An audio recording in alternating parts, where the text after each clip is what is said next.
আমড়ার চাটনি সবারই খুব পছন্দ। আর সেই আমড়ার চাটনিটা যদি হয় মিষ্টি আমড়া বা বিলাতি আমড়ার চাটনি, তাহলে তো কোনো কথাই নেই। নমস্কার বন্ধুরা, প্রিয়াস কুকিং হাবে আপনাদের সবাইকে স্বাগত। তাই লাইক দিয়ে ঝটপট করে আজকে রেসিপিটা দেখতে শুরু করে দিন। দেখুন, এখানে আমি বিলাতি আমড়া নিয়ে নিয়েছি। এই বিলাতি আমড়াগুলো এমনি আমড়ার থেকে একটু বড় হয় আর খেতেও কিন্তু মিষ্টি হয়। তো বিলাতি আমড়াগুলো আমি কিন্তু ছাল ছাড়ালাম না, ছাল না ছাড়িয়ে দেখুন এভাবে আমি কিন্তু শিলনোড়ায় থেতো করে নিচ্ছি। আপনারা এভাবে করতে পারেন অথবা ছালটা ছাড়িয়েও নিতে পারেন। আমি খোসাটা না ছাড়িয়েই করি, আমার ভালো লাগে এভাবেই খেতে। তাই তো এইদিকে আমি একটা কড়াই বসিয়ে নিলাম। কড়াই বসিয়ে দিয়ে দিচ্ছি সামান্য একটু সর্ষের তেল। এই 1 চামচ সর্ষের তেল দিলেই হবে, খুব বেশি তেল দেওয়ার দরকার নেই। আর দিয়ে দিচ্ছি সামান্য একটি হিং। যদি আপনাদের হিঙের গন্ধ পছন্দ না হয় তাহলে হিংটা আপনারা স্কিপ করতে পারেন। দিয়ে দিলাম সামান্য কালো জিরে ফোড়ন। আপনারা সর্ষে ফোড়নও দিতে পারেন, তবে আমি বলবো আমার মতো করে কালো জিরে ফোড়নটা দিয়ে একবার বানিয়ে দেখুন। দিয়ে দিলাম 2টো কাঁচা লঙ্কা। এরপর যে থেতো করে রাখা বিলাতি আমড়াগুলো ছিল সেগুলো দিয়ে তেলের ওপরে একটু নাড়াচাড়া করে নিতে হবে। তো বন্ধুরা, আপনারা চাইলে কিন্তু এই পর্যায়ে আপনারা এইগুলোকে থেতো না করে আপনারা গোটা গোটাকে সেদ্ধ করেও দিতে পারেন, কিন্তু থেতো করে দিলে টেস্টটা কিন্তু অন্যরকম লাগবে। তাই আমি থেতো করেই দিচ্ছি। আর যেহেতু আমড়াগুলো আটি হয়ে গেছে তাই এখন কাটা যাবে না আমড়াগুলো। লবণ আর হলুদ দিয়ে একটু নাড়াচাড়া করে নিচ্ছি। তো এইভাবে একটু নাড়াচাড়া করে নেবেন। আর গ্যাসের ফ্লেমটা কিন্তু একদম লো টু মিডিয়ামে রাখবেন, হাই করে রাখবেন না। চাইলে আপনারা লোতেও রাখতে পারেন। এরমভাবে একটু লবণ হলুদটা ভালো করে নাড়াচাড়া করে নিয়ে দিয়ে দিচ্ছি পরিমাণ মতো জল। ওই যতটা আপনারা ঝোলটা রাখতে চান, মানে চাটনি যতটা ঝোলটা রাখতে চান ততটা জলটা দিয়ে দেবেন। ওই সেদ্ধ হওয়ার মতো হলেই হবে। তারপর একটু ঢাকা চাপা দিয়ে এটাকে সেদ্ধ করতে দিতে হবে।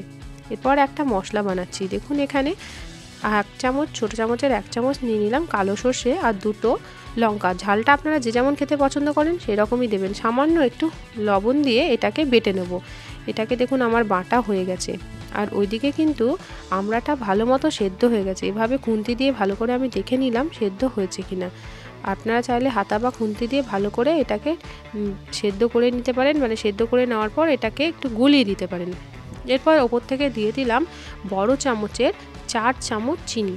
মিষ্টিটা আপনারা যে যেমন খেতে পছন্দ করেন সে তেমন দিতে পারেন, কারণ এই আমড়াটা এমনিতেই মিষ্টি, খুব একটা টক হয় না, হালকা হালকা টক হয়। তাই মিষ্টিটা আপনাদের পরিমাণ মতো দেবেন। চাইলে আপনারা গুড়ও দিতে পারেন, তবে আমি গুড় দিয়ে এটা আজকে বানাইনি, এটা আমি চিনি দিয়ে বানালাম। চিনির থেকে গুড়টা দিলে অতটা ভালো লাগে না, তাই আমি চিনিটাই দিলাম। এবার ওপর থেকে দিয়ে দিচ্ছি সর্ষে বাটাটা। সর্ষে বাটাটা দেওয়ার পর ভালো করে নাড়াচাড়া করে নিচ্ছি। এভাবে একবার সর্ষে দিয়ে এই আমড়ার টকটা বানিয়ে দেখবেন, খেতে কিন্তু দারুণ লাগে।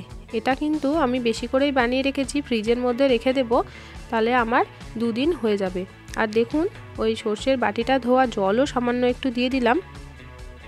এই আমড়া চাটনিটা শেষ পাতে কিন্তু দুর্দান্ত লাগে। আপনারা অবশ্যই একবার ট্রাই করুন। আর এমনি আমড়াটাও যদি আপনারা বানান তো চিনির পরিমাণটা একটু বেশি দিতে হবে। যেহেতু এটা বিলাতি আমড়া তাই চিনির পরিমাণটা একটু কম দিলাম। রান্নাটা আমার হয়ে গেছে। এবার এটাকে বন্ধ করে স্ট্যান্ডিং টাইমে রেখে পরিবেশন করলেই আমার হয়ে যাবে। তো বন্ধুরা, আজকের রেসিপিটা আপনাদের কেমন লাগলো অবশ্যই জানাতে ভুলবেন না। আমার চ্যানেলে নতুন বন্ধু হয়ে থাকলে আমার চ্যানেলটিকে সাবস্ক্রাইব করে পাশে থাকা বেল বাটনটা প্রেস করে আপনারা থেকে যাবেন আমার চ্যানেলে। আর অবশ্যই করে কমেন্ট করতে ভুলবেন না আমার রেসিপিটা কেমন লাগলো। নতুন বন্ধু ও পুরনো বন্ধু সকলকে অসংখ্য ধন্যবাদ ধৈর্য সহকারে আমার রেসিপিটি এতক্ষণ পর্যন্ত দেখার জন্য।